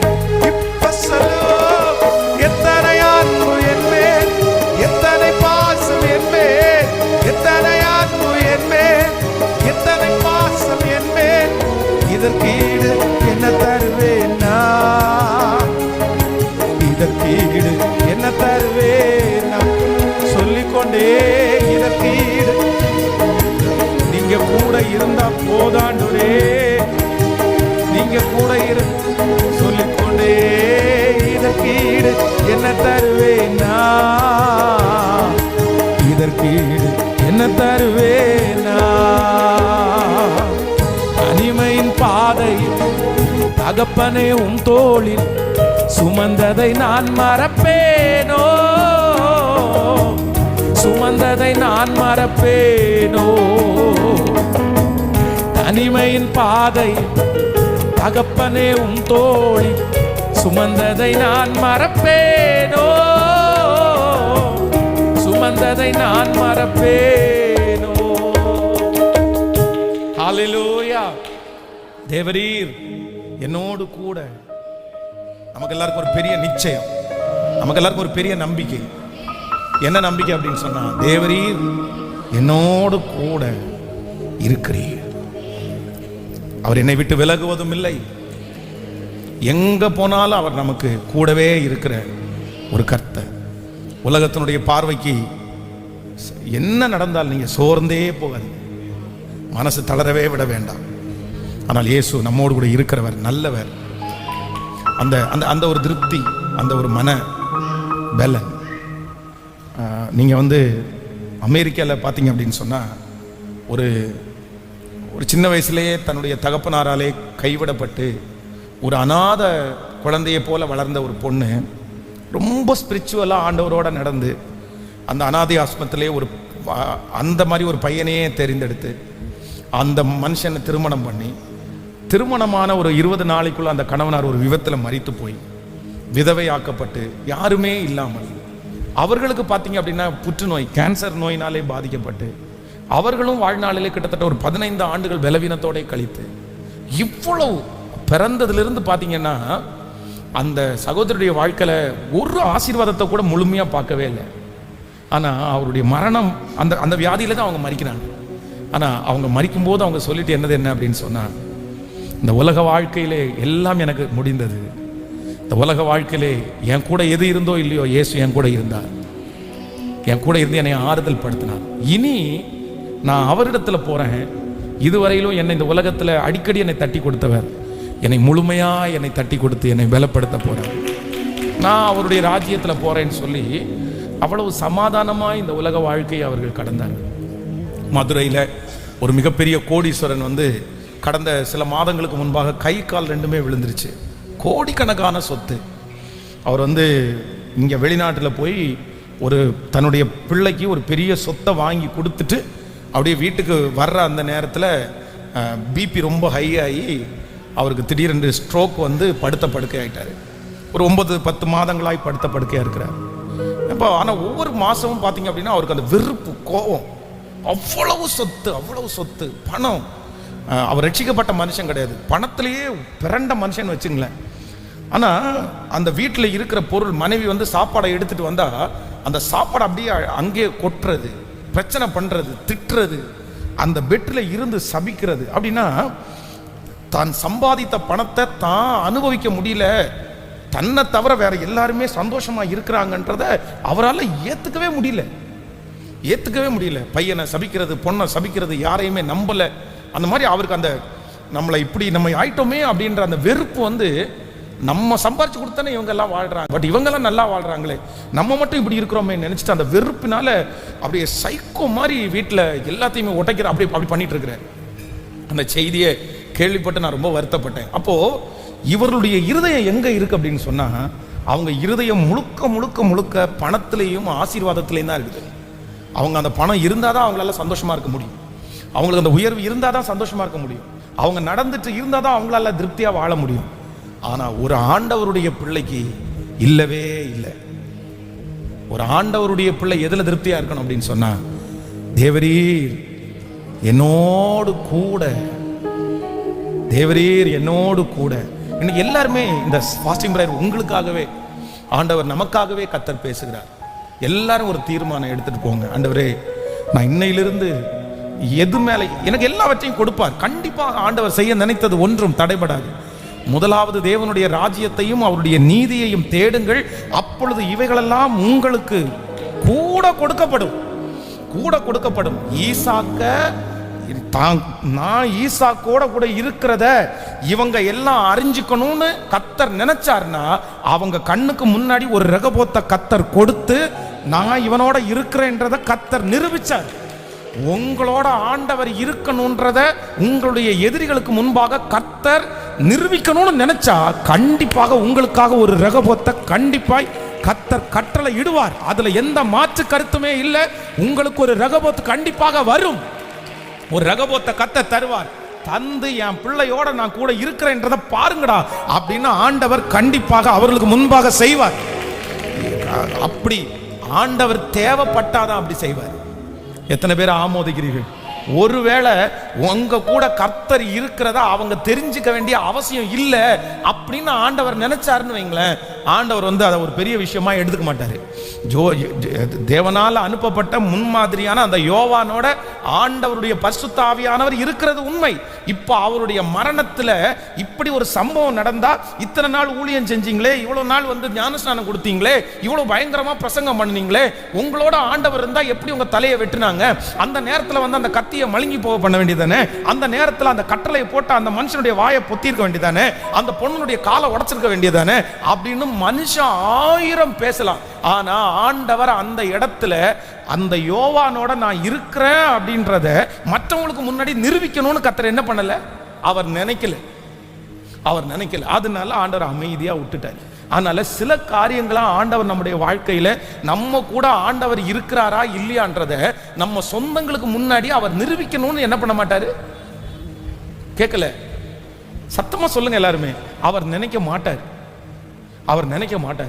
இப்ப பாருங்களேன், நம்ம பேர்ல ஒரு பொய்யான பழியை, இப்ப என் பேர்ல இருங்களேன், என் பேர்ல பொய்யாய் ஒருத்தர் ஒரு பழி சொல்றாங்கன்னு வச்சுங்களேன். இப்போ இந்த பொய்யை வந்து இல்ல நான் அப்படி செய்யலைன்னு என்னால நிரூபிக்கவும் முடியும். அதே நேரத்துல அப்பா நீ நினைச்சிட்டு போப்பா, நான் என்னப்பா பண்ண முடியும், அதுக்கு நான் என்னப்பா செய்ய முடியும் அப்படின்னு சொல்ற உரிமையும் எனக்கு கேட்கல.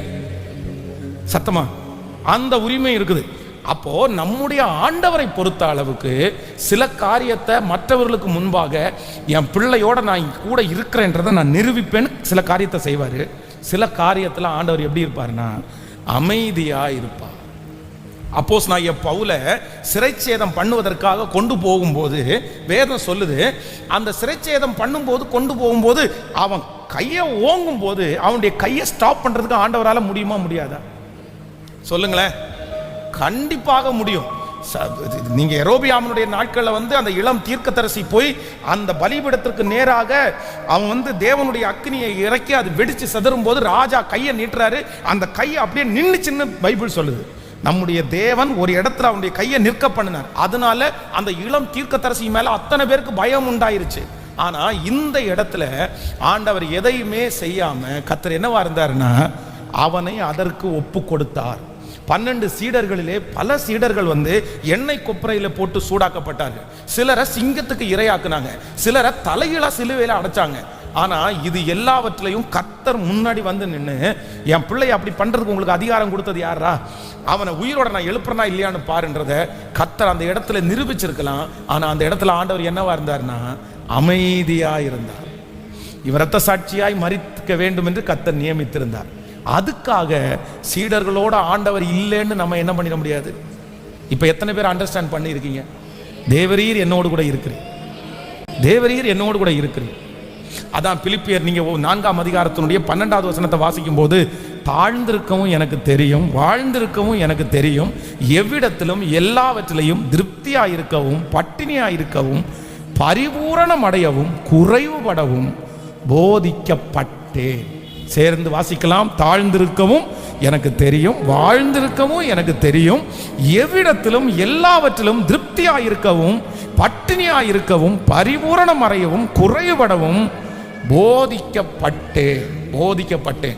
ஒரு உண்மையான போதனை அப்படின்றது என்ன? உண்மையான ஆண்டவருடைய பிள்ளைங்க யார் அப்படின்னு சொன்னா, சில நேரங்களிலே கர்த்தர் என் கூட இருக்கிறதை நிரூபிப்பார், சில நேரங்களிலே ஆண்டவர் என் கூட இருக்கிறதை நிரூபிக்க வேண்டிய அவசியம் இல்லை. ஆனால் என் கூட யார் இருக்கிறார் என்றால் கர்த்தர். என் கூட தேவன் இருக்கிறார், என் கூட தேவன் இருக்கிறார். அவருடைய கோலும் அவருடைய தடியும் என்னை தேற்றும். என் சத்துருக்களுக்கு முன்பாக எனக்கு ஒரு பந்தியை ஆயத்தப்படுத்தி என் தலையை எண்ணெயினால் அபிஷேகம் பண்ணி என் பாத்திரத்தை நிரம்பி வழிய பண்ணுகிற கர்த்தர் என்னோடு கூட இருக்கிறார், என்னோடு கூட இருக்கிறார். தேவரீர் என்னோடு கூட இருக்கிறீர், தேவரீர் என்னோடு கூட இருக்கிறீர், தேவரீர் என்னோடு கூட இருக்கிறீர். யாரோ ஒருத்தரிடத்தை கர்த்தர் தெளிவாய் பேசிக்கொண்டே இருக்கிறார். ஏன் மகனே, இன்னும் ஏன் பயம், ஏன் உனக்கு நம்பிக்கை இல்லை? உன்னோடு நான் இருக்கும்போது உன் படகு மூழ்கவே மூழ்காது. நான் உன்னை கரை சேர்ப்பேன், நீ கலங்காத. நான் உன்னை கரை சேர்ப்பேன், நீ கலங்காத. உன் கூட நான் இருக்கிறேன், உன்னை விட்டு விலகல, உன்னை கைவிடல. தேவரீர் நீர் எங்களோடு இருந்தால் இவைகளெல்லாம் நடப்பானே. எங்கள் பிதாக்கள் எங்களுக்கு விவரித்து சொன்ன அந்த அற்புதங்கள் எங்கே? இந்த ஒரே ஒரு குமரலுடைய சத்தத்தோடு தான் இந்த சத்தத்தை கேட்டுட்டே இருக்கிறேன் பாஸ்டர். உண்மையாகவே கிதியோன் அன்னைக்கு சொன்னது மாதிரி தான் எனக்கு, ஆண்டவரே பரிசுத்தவான்கள் எல்லாம் எங்களுக்கு விவரித்து சொன்ன உம்முடைய அற்புதங்கள் எல்லாம் எங்கே? நீர் எங்களோடு கூட இருந்தால் இதெல்லாம் ஏன் நடக்குது? ஏன் எனக்கு இந்த வியாதி, ஏன் எனக்கு இந்த நோய், எனக்கு ஏன் இந்த கஷ்டம், எனக்கு ஏன் இந்த செலவு, எனக்கு எதுக்கு இதெல்லாம் நடக்குது? எனக்கு ஒரு டவுட்டா இருக்குப்பா, எனக்கு சந்தேகமா இருக்குப்பா, என் கூட இருக்கிறீங்களா இல்லையா? ஆனா ஆண்டவர் மட்டும் உங்க கையை பிடிச்சு சொல்றாரு, இதெல்லாம் நடந்தும் உனக்கு ஒரு குறையும் இல்லையே, இதெல்லாம் நடந்தும் உன்னுடைய வாழ்க்கையில நீ செய்யக்கூடியது ஒண்ணு கூட தவறவே இல்லையே, இதெல்லாம் நடந்தும் இன்னும் நீ உயிரோட இருக்கிற இல்ல. ஓ ஹalleluya ஹalleluya. நற்கிரியை தொடங்கினவர் நிச்சயமாய் நடத்திடுவார். நற்கிரியை தொடங்கினவர் நிச்சயமாய் முடித்திடுவார். திகிலூட்டும் காரியங்கள் செய்திடுவார் என் வழியாய். திகிலூட்டும் காரியங்கள் செய்திடுவார் என் வழியாய். கரை சேர்த்திடுவார், கலங்காதே. கரை சேர்த்திடுவார், கலங்காதே. கரை சேர்த்திடுவார், கலங்காதே. கரை சேர்ந்திடுவார், கலங்காதே. என் மகனே, இன்னும் பயம் உனக்கு ஏன் நம்பிக்கை இல்லை? என் மகளே, இன்னும் பயம் உனக்கு ஏன் நம்பிக்கை இல்லை? உன்னோடு அப்பா இருக்க உன் படகு மூழ்கிடுமோ? உன்னோடு அப்பா இருக்க உன் படகு மூழ்கிடுமோ? பாடுங்க மகள். கரை சேர்த்திடுவா. கலங்காதே, கரை சேர்த்திடுவா. கலங்காதே, கரை சேர்த்திடுவா. கலங்காதே, கரை சேர்த்திடுவா. கலங்காதே, நீதியினால் ஸ்திரப்படுவாய். கொடுமைக்கு நீ தூரமாவாய். நீதியினால் ஸ்திரப்படுவாய். கொடுமைக்கு நீ தூரமாவாய். திகிலுன்னை அணுகாது. பயமில்லா வாழ்வு உண்டு. திகிலுன்னை அணுகாது. பயமில்லா வாழ்வு உண்டு. கரை சேர்த்திடுவா. கலங்காதே, கரை சேர்த்திடுவா. கலங்காதே, கரை சேர்த்திடுவா.